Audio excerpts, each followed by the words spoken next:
Alors, comment est-ce qu'une toute petite start-up peut vraiment bousculer une industrie aussi énorme, aussi traditionnelle que l'assurance? Eh bien, la réponse, c'est en utilisant la technologie pour tout, mais vraiment tout, repenser de zéro. C'est exactement l'histoire d'Ominimo et franchement, elle est fascinante. Allez, on plonge dedans. On est presque tous passés par là, non? Passer des heures au téléphone ou pire, remplir des formulaires qui n'en finissent plus. Tout ça pour une simple assurance auto. Mais au fond, pourquoi est-ce que ça doit être si compliqué? C'est justement en partant de cette frustration, une frustration que tout le monde connaît, qu'une petite révolution est en train de voir le jour. En fait, la réponse est assez simple. C'est une industrie qui est complètement figée dans le temps. Et attention, on ne parle pas de petits détails à ajuster ici et là. Non, les problèmes sont bien plus profonds.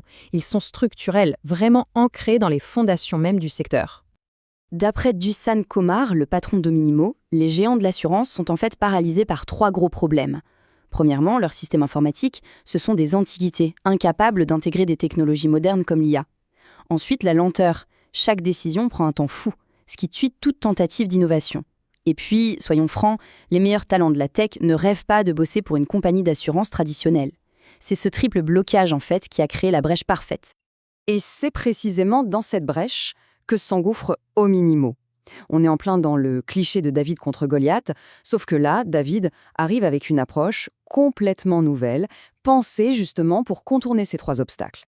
Alors, imaginez un peu le tableau. Une start-up polonaise, lancée il y a tout juste 1 an. Mais le truc vraiment dingue, c'est qu'elle est déjà rentable. Oui, rentable. À une époque où la plupart des startups brûlent des millions en capital risque, Ominimo a trouvé son modèle économique quasi immédiatement. Clairement, il ne joue pas dans la même cour. Ok, mais alors c'est quoi leur secret? On pourrait penser que c'est juste une appli un peu plus sympa ou un site web plus rapide. Mais non, pas du tout. Leur vraie botte secrète, elle se cache au cœur même du métier d'assureur, la manière d'évaluer le risque. Et ça, ils l'ont complètement réinventé, grâce à l'intelligence artificielle. Et c'est là que la différence est abyssale. Un assureur classique, il va se baser sur quoi? 5, 6 critères, l'âge, l'adresse, le modèle de la voiture, basta. Ominimo, de son côté, grâce à l'IA, en analyse plus de 100. On parle de la longueur précise de la voiture, de son poids, de la densité de population du quartier.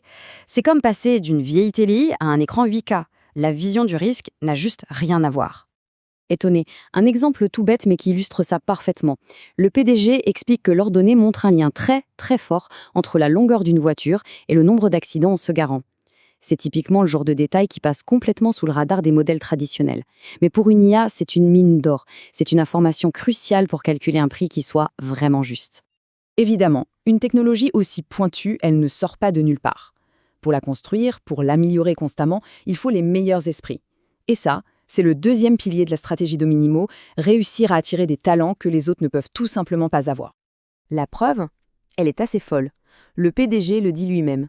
On a 8 médaillés des Olympiades de mathématiques et de physique dans notre équipe de data science. Là, on ne parle plus de bons ingénieurs, on parle de la crème, de l'élite mondiale. Et qu'est-ce qui les motive à venir? C'est la chance de s'attaquer à des problèmes ultra complexes, avec une liberté totale. C'est quelque chose qu'ils ne trouveraient jamais dans la lourdeur d'un grand groupe. Bon, une super technologie, une équipe de génie, tout ça c'est très bien. Mais est-ce que ça marche? Est-ce que ça se voit dans les chiffres? La réponse est un grand oui. Et les chiffres qui vont suivre, ils parlent d'eux-mêmes. Le marché, lui, a très bien compris ce qui se passait. Premier chiffre, accrochez-vous, 220 millions de dollars. Et attention, ce n'est pas le chiffre d'affaires, c'est la valorisation de l'entreprise dès sa toute première levée de fonds. Pour une boîte qui vient à peine de se lancer, c'est un signe de confiance absolument énorme de la part des investisseurs. Deuxième chiffre, 7%. C'est la part de marché qu'ils ont réussi à prendre en Hongrie, qui était leur premier marché test. 7%, ça peut paraître peu, mais ça représente quand même 300 000 contrats.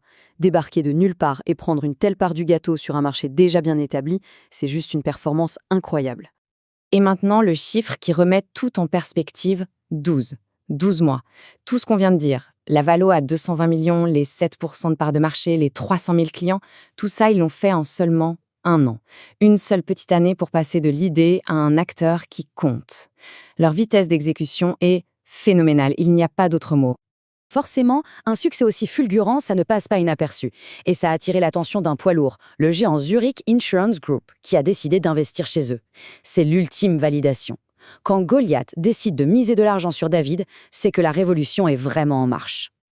Alors, que fait-on après avoir réussi son coup en Hongrie, avec en plus le soutien d'un géant comme Zurich? Eh bien, on passe à l'étape suivante. Et pour eux Minimo, l'étape suivante, elle a un nom, l'Europe. Leur plan de match est hyper clair et très ambitieux. L'étape 1, la Hongrie, c'était le test, et il est réussi. Maintenant, l'étape 2, c'est le déploiement. Ils se lancent en Pologne, leur pays d'origine, mais aussi en Suède et aux Pays-Bas. Et l'étape 3, l'objectif final, c'est plus de 10 nouveaux marchés. C'est une stratégie d'expansion qui est à la fois très méthodique et carrément agressive. Sauf que voilà, pour se développer, vendre des contrats, ça ne suffit pas. Le vrai test, c'est la gestion des sinistres. Et pour ça, aux Pays-Bas par exemple, ils ont noué un partenariat avec une boîte qui s'appelle Fixico. L'objectif, créer une expérience client impeccable. Un devis en moins de 24 heures, une réparation en moins de 8 jours et une note de satisfaction client qui frôle la perfection. Ils ont tout compris. Pour gagner, il faut être excellent sur toute la ligne. Au final, l'histoire d'Ominimo, c'est bien plus que l'histoire d'une start-up. C'est celle d'une transformation en profondeur menée par la technologie. Et ça nous laisse avec une question assez vertigineuse. Si l'intelligence artificielle est capable de réinventer un secteur aussi vieux, aussi rigide que celui de l'assurance, alors quelle industrie sera la prochaine sur la liste ?